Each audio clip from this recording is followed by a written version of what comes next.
Muy buenas tardes, queridos amigos y hermanos que nos escuchan a través de la radio. Es un placer estar nuevamente con ustedes. Ahora estamos empezando un nuevo trimestre y vamos a estar estudiando hoy, sábado 26 de marzo, acerca del libro de Mateo, cual la lección 1 se titula Hijo de David. Pero antes vamos a orar para que Dios nos guíe a estudiar su palabra. Vamos a orar. Señor, tú como eres en las alturas de los cielos, gracias por otro sábado más que tú nos diste de estar en tu santo templo. Te pedimos que ahora que vamos a estudiar tu lección, que tú estés en medio de nosotros y que nos ayudes a poder entenderla, y que todas las lecciones que vamos a estudiar que sea para beneficio nuestro, para poder ayudar a otros a conocer más de ti.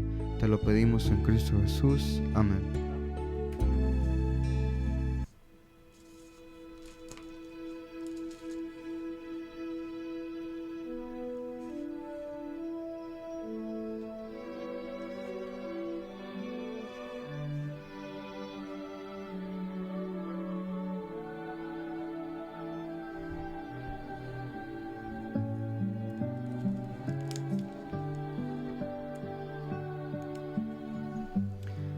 Ahora hemos pasado al repaso de la lección, hermanos, pero antes de eso voy a decir al hermano Cativo cómo le fue el día, hermano Cativo. Pues gracias a Dios, un hermoso día, pues que pasar el día sábado con el Señor es lo mejor que podemos hacer aquí en esta tierra. Adorarle, cantarle, a escuchar su palabra, estudiar de la lección, pasar con los hermanos unidos como una familia. Es muy hermoso. Ahora que hemos iniciado un nuevo trimestre, para poder estudiar ahora un nuevo libro, nos vamos a gozar estudiando el libro de Mateo. Durante este trimestre, ese va a ser el libro para abril, mayo y junio. Vamos a estudiar el libro de Mateo. Y la lección número 1, mire cómo comienza. Hijo de David. Esa es la lección, el título general para la lección número 1 de este nuevo trimestre. Y encontramos ahí que ¿por qué? Me hago la pregunta, ¿por qué Mateo comienza como comienza ahí en el verso 1? Y veamos cómo comienza el libro de Mateo. Libro de la genealogía de Jesucristo, hijo de David, hijo de Abraham. Así comienza el libro. Pero veamos un poco acerca de el autor de este libro y por qué comienza de esa manera. Pero antes, leamos qué nos dice el versículo de memoria. Dice el versículo para memorizar: Él salvará a su pueblo de sus pecados. Bien, dice Él. ¿Quién es Él? ¿A quién se está refiriendo? A Jesús. A Jesús, pero aquí Él se está refiriendo como a David. Al hijo de David. ¿Qué es lo que Él vendría a hacer a la tierra? A salvar, dice, a su pueblo de sus pecados. Pero veamos por qué Mateo comienza utilizando la genealogía. Por eso nos dice aquí, al iniciar la lección, dice, inspirado por el Espíritu Santo, Mateo empezó su libro con una genealogía. No la genealogía de Mateo. No fue su propia genealogía. Aunque todo judío le gustaba tener su genealogía. ¿Y saben cómo la preparaban? Utilizando a los mejores personajes de su familia, de sus antepasados, para que de esa manera supiesen que ellos eran de gente importante. Y dentro de la genealogía de los judíos no habían mujeres, eran exclusivamente hombres. En la genealogía solamente aparecían hombres. Pero vemos que aquí Mateo comienza con la genealogía de Jesucristo. Y eso la vamos a estar estudiando durante esta semana. ¿Por qué utilizó nombres de mujeres y qué clase de mujeres eran? Y dice, y sigue ahí en la lección que nos dice, pero no con cualquiera, sino con la de Jesucristo. Y comenzó no solo con una genealogía, sino con una que revela algunos antepasados que a la mayoría de la gente no le gustaría necesariamente tener entre los suyos. Entre los cuales bien podríamos ver cuáles podrían ser algunos que no nos gustaría tener. Bueno, Manasés, ese rey que hizo lo malo ante los ojos de Dios por 50 años y gobernó, pero aquí aparece. También aparece Tamar, también aparece Rahab, Ruth, nombre de mujeres. ¿Y qué mujeres eran ellas? ¿Cuál era el oficio de ellas? Tenemos aquí también a otra mujer, Betsabé.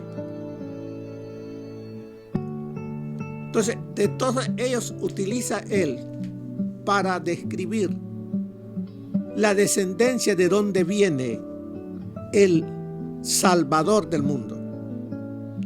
¿Qué importancia tiene todo esto? Eso lo veremos. Y también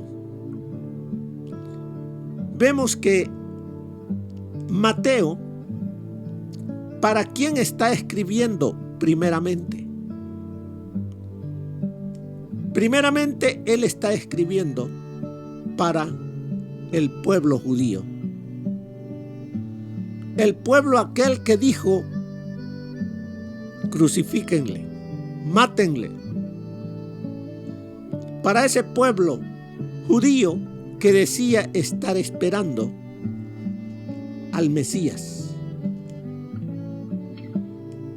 Para ellos, primeramente, es que Mateo escribe. Y por eso comienza con una genealogía que dice, nos dice en el libro de Mateo, libro de la genealogía de Jesucristo, hijo de David, hijo de Abraham. Dos nombres importantes para el pueblo de Israel, para esa nación judía. David y Abraham. Veamos qué nos dice acerca de esta primera lección que podamos entender acerca de por qué el pueblo esperaba a un Mesías. ¿Cómo estaba la nación de Israel? Para poder ir entendiendo. Veamos un poquito el marco histórico. Durante la vida de Cristo, voy a leer del comentario bíblico adventista del tomo 5, página 266. Durante la vida de Cristo, Palestina estaba bajo la jurisdicción de Roma. cuyas legiones, comandadas por Pompeyo, subyugaron la región y la anexaron a la provincia romana de Siria en el 63 a.C.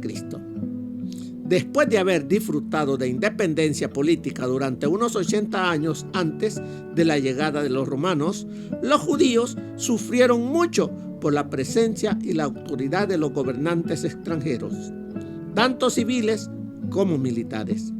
Cuando el Senado romano nombró a Herodes el Grande en el año 37 hasta el año 4 a.C.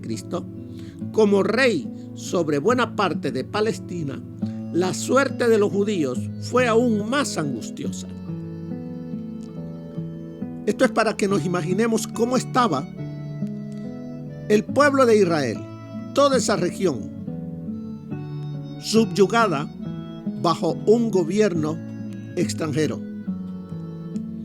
Y es fácil entender que el deseo de lograr la independencia se convirtiera en una obsesión general y afectara casi todos los aspectos de la vida nacional. Sobre todo, este deseo impregnaba el pensamiento religioso de la época y la interpretación de los pasajes mesiánicos del Antiguo Testamento. La dominación de los romanos era resultado directo de la desobediencia a los mandatos divinos. Mediante Moisés y los profetas, Dios le había advertido a su pueblo en cuanto a los sufrimientos que seguirían a la desobediencia. Era natural que los judíos procuraran liberarse del doble yugo que les imponían César y Herodes. En repetidas ocasiones surgieron caudillos que con celo mesiánico lucharon por los derechos del pueblo y para reparar las injusticias por medio de la espada. Los judíos creían de todo corazón que las profecías mesiánicas del Antiguo Testamento les prometían un Mesías político que libraría a Israel de la opresión extranjera y subyugaría a todas las naciones. Las aspiraciones políticas distorsionaban así la esperanza mesiánica. Y puesto que Jesús de Nazaret no cumplía estas falsas expectativas, el orgullo nacional impidió que el pueblo reconociera en él a aquel de quien los profetas habían dado testimonio. Se trata más ampliamente el marco histórico de los evangelios. Cuando escudriñamos cada uno de ellos, los 4 evangelios los unimos, entonces nos vamos dando cuenta. Y por eso vemos el tema de cada uno de los 4 evangelios es la encarnación, la vida ejemplar, el ministerio público, la muerte vicaria, la resurrección y la ascensión de nuestro Señor y Salvador Jesucristo. Pero ahora vamos a detenernos solamente en Mateo, en el libro primero del Nuevo Testamento. Y preguntemos, ¿quién era Mateo? Un buen judío, diría usted. ¿Quién era Mateo antes de conocer al Señor Jesús? ¿Mateo era querido por su pueblo, por sus hermanos judíos? No. ¿Por qué no lo querían? ¿Cuál era el trabajo de Mateo? Recolector de impuestos. O sea que Mateo trabajaba ¿para quiénes? Para los enemigos del pueblo. O sea que, ¿cómo lo tildaban a Mateo? Como un vendido, como alguien que había traicionado a su nación. Así consideraban a Mateo. Entonces Mateo no era bien visto porque lo consideraban a él hasta un ladrón. Aunque él era judío, pero era un judío marginado por sus mismos hermanos. Ese era Mateo. De ahí lo rescató el Señor. Rescató a este marginado por la nación, por sus hermanos. Lo hizo su discípulo, lo hizo su apóstol. ¿Qué nos dice todo esto hasta aquí? De ¿a quién representa Mateo? ¿Por qué debemos nosotros identificarnos con él? ¿Cómo nos miran muchas gentes? ¿Cómo nos consideran?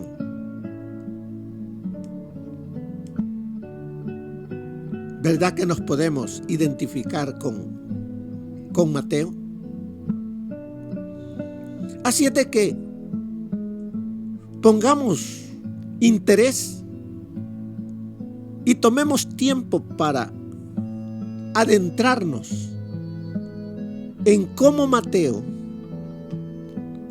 habla del Señor Jesucristo. Veamos qué más nos dice, sigue diciendo.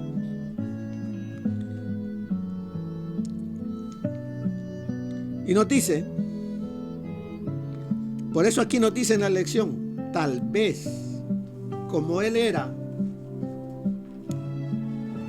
uno de los marginados,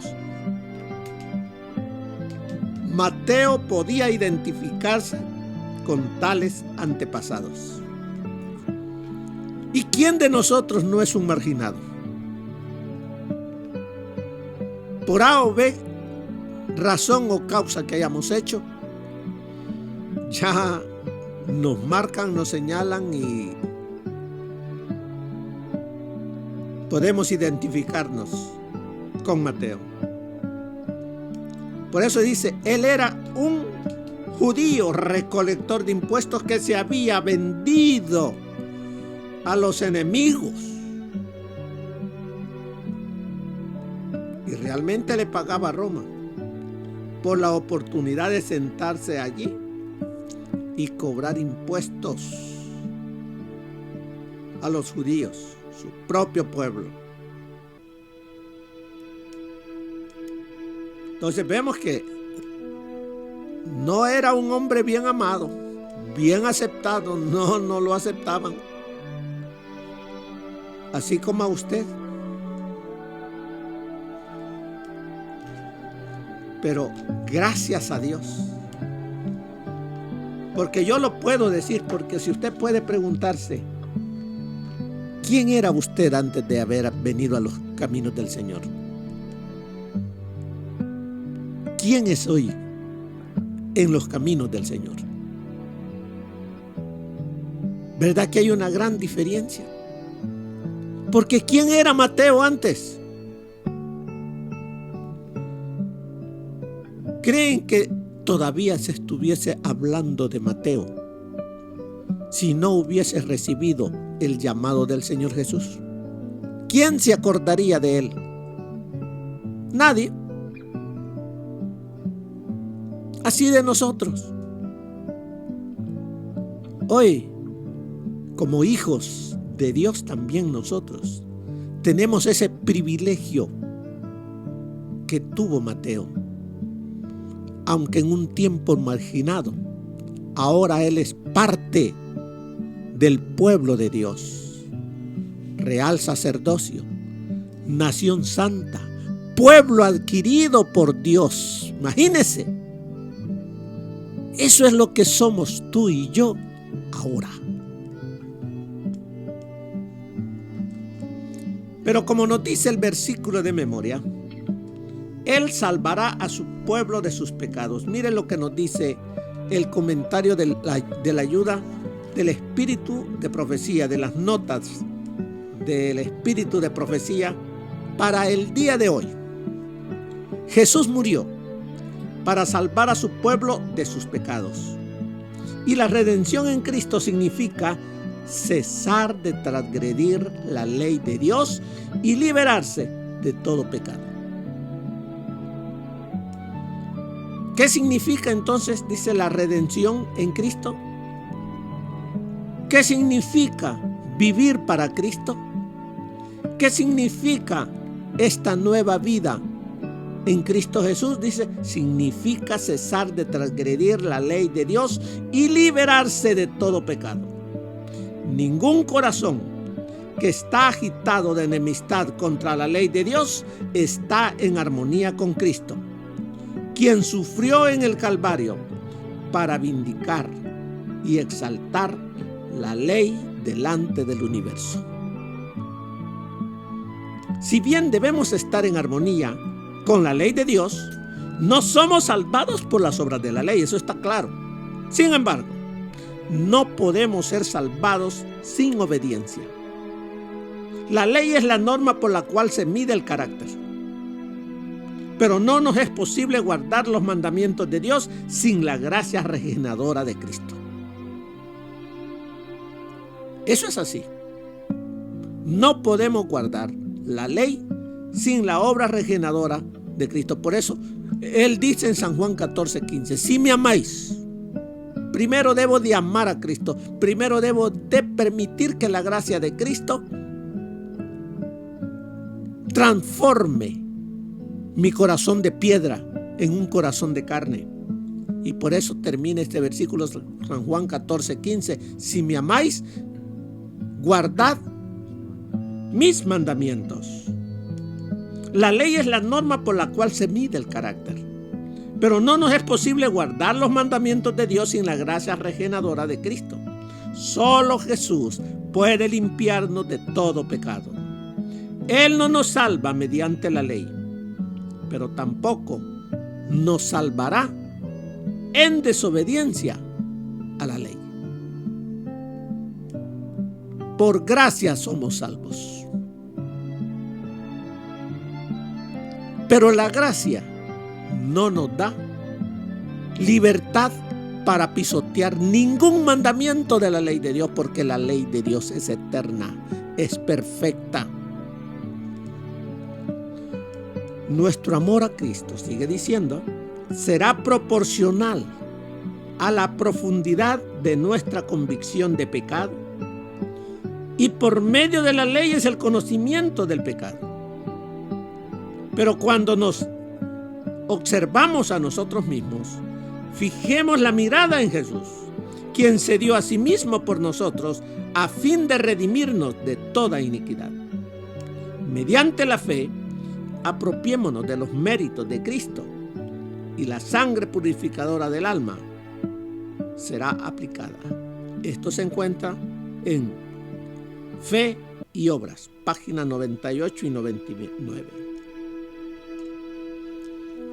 ¿Qué pasaría cuando Mateo, estando detrás de esa mesa, recolectando los impuestos, y llega el Señor Jesús y le dice, sígueme? Porque la palabra de Dios nos dice que lo dejó inmediatamente todo por seguir a Cristo.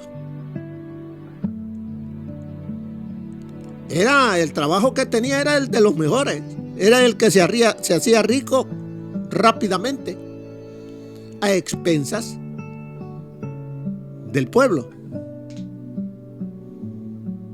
Pero él dejó todo eso que le traía ganancias materiales por seguir a Cristo.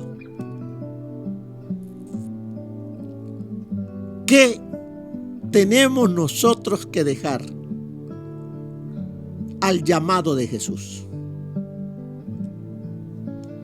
Mira lo que nos dice Palabras de Vida del Gran Maestro en la página 27 y 28. Tan pronto como Mateo oyó el llamamiento del Salvador, se levantó de inmediato, dejó todo y lo siguió. Tan pronto como la palabra divina viene a nuestros corazones, Dios desea que la recibamos y es lo correcto aceptarla con gozo.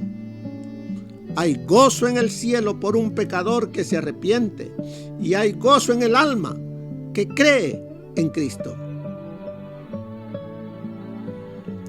¿Y qué hizo Mateo? ¿Qué hizo Mateo? Agradecido por el llamado que le hizo el Señor Jesús. Ese marginado. ¿Qué hizo? Mire, sigue diciéndonos acá. En su agradecida humildad, Mateo deseaba mostrar su aprecio por el honor que se le había concedido. Y reuniendo a los que habían sido sus asociados en los negocios. ¿Quiénes eran sus asociados? Otros colectores, como él, de impuestos. ¿Qué hace? Y reuniendo a los que habían sido sus asociados en los negocios, en el placer y en el pecado, hizo una gran fiesta para el Salvador. Si Jesús lo llamaba a pesar de ser tan pecador e indigno, seguramente aceptaría a sus anteriores compañeros, quienes, según pensaba Mateo, eran mucho más merecedores que él. ¿Qué hizo Mateo? La fiesta que hizo no fue solamente para agradecer o para que la gente lo mirara, que él comía con Jesús, que llegaba a su casa. No, el propósito de Mateo fue que otros también llegasen a los pies de Jesús. Otros como él, marginados, llegasen al Señor Jesucristo. Mateo, sigue diciendo, tenía un gran anhelo de que ellos compartiesen los beneficios de la misericordia y gracia de Dios, la gracia de Cristo.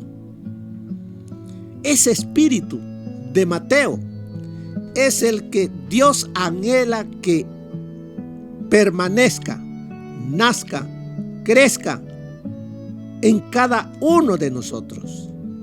Así como Mateo, agradecido a Dios,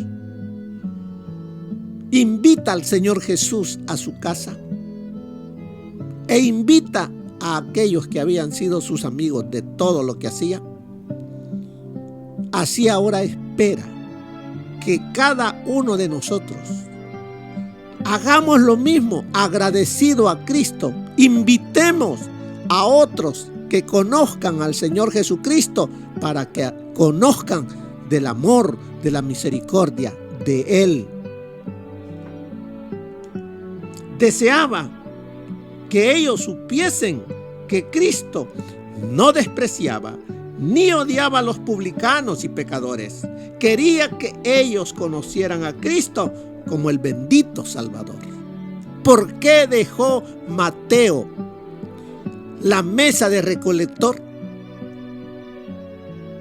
Porque él vio en Jesús al Mesías, al Salvador. Y por eso dejó todo.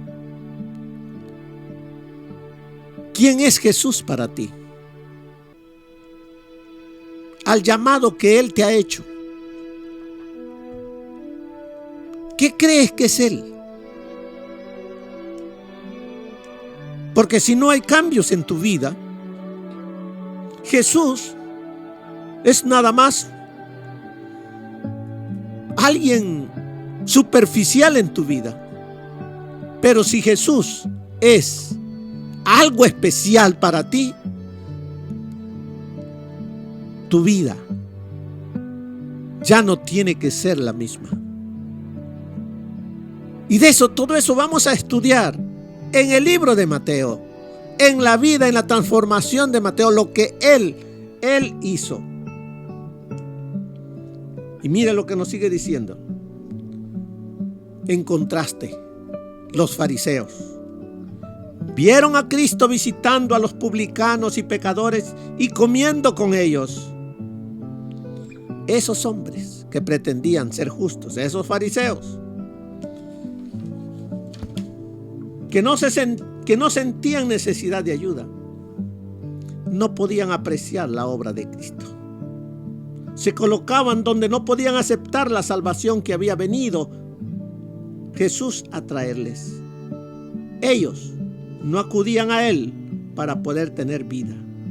Los pobres publicanos y pecadores sentían su necesidad y aceptaban la instrucción y la ayuda que sabían que Cristo podía darles. Debemos de cambiar nuestra manera de adorar. Porque hoy en día Dios nos describe a nosotros los laodicenses como este tipo de fariseos que no tenemos necesidad de nada. Es lo que describe a la Odisea, que no tengo necesidad de nada, todo lo tengo. Pero el Señor Jesús nos dice: mas no sabes que tú eres un desventurado, miserable, pobre, ciego y desnudo. ¿Será que estamos como los fariseos en el tiempo de Jesús? ¿Será que necesitaremos que hayan cambios en nuestra vida? Porque los fariseos eran religiosos, iban a la iglesia. ¿Y cuántos de nosotros también somos religiosos? Vamos a la iglesia, leemos la lección, escuchamos el sermón, pero nuestra vida no han habido cambios.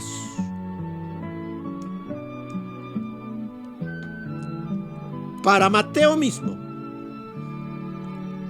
el ejemplo de Jesús en el banquete fue una constante lección.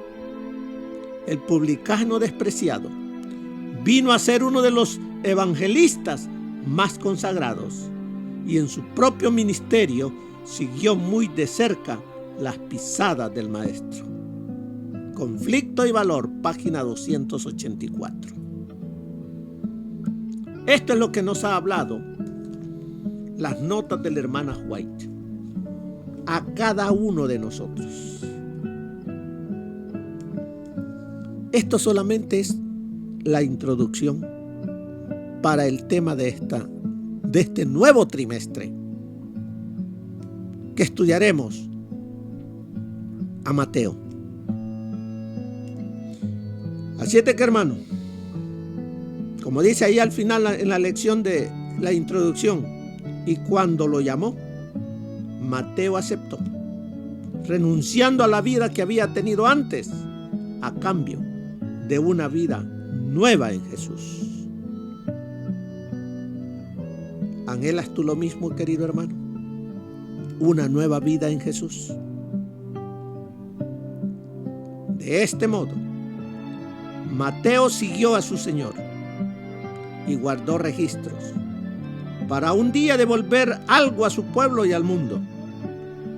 Y no sería un recibo de impuestos, sino un informe piadoso de la vida de Jesús. ¿Qué darás tú al mundo?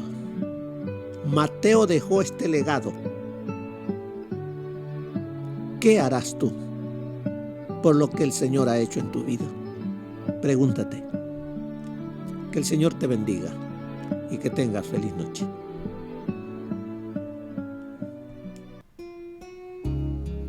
Muy bien, queridos amigos y hermanos, esto ha sido la repaso de Escuela Sabática y los esperamos a la próxima vez.